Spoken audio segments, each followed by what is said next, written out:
Hi, I'm Nurse Julie. Thanks for tuning in to Hospice Real Talk. We are going to share some tips with each other on death and dying. Each week, I'll post a topic or two, and I invite you to share in the comment section below what your own experiences have been, good or bad. Hopefully, we can learn a little something from each other. So here we go. Topic number 2. What do you say when a family is insisting on feeding or giving their loved one food or drink when they are clearly aspirating? FYI, aspirating is when you swallow something down the wrong pipe and it goes into your lungs and we cannot get it out. This can be very frustrating to a healthcare provider, especially after you have seen the aftermath of a patient who has A, been force-fed due to good intentions by a family member, or B, received IV fluids for too long and now they are all bloated up and having a more difficult time breathing. What you want to say is stop it. You're making them die quicker and more uncomfortable.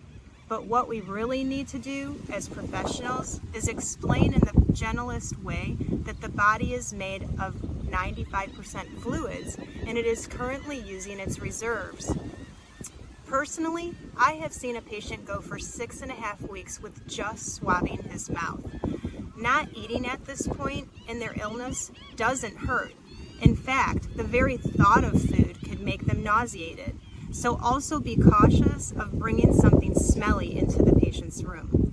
A sick body does not need nutrition to keep going when it is trying to shut down. The patient is not expending any energy, they are just laying there. Therefore, they do not need food to keep going. By feeding a sick body, they are prolonging the inevitable and taking a high risk of the patient aspirating and choking to death, or aspirating and having a hard time breathing, or just plain making the person feel nauseated on top of everything else they've been going through. We as healthcare professionals have to choose our words wisely because as a society, people think that feeding someone will make them better. So it's very easy to anger the family if you don't choose your words carefully. If you have worked in hospice for any amount of time, you cannot help but feel bad for the poor gentleman whose family insists on IV fluids and his scrotal sac is already the size of a cantaloupe, or the lady whose daughter insists on shoving oatmeal down her throat when she clearly is not swallowing, only to do post-mortem care on her and finding when you turn her that all that 3-day-old oatmeal comes pouring out of her mouth. Communication is key. You have to relate to them on their level, so talk real.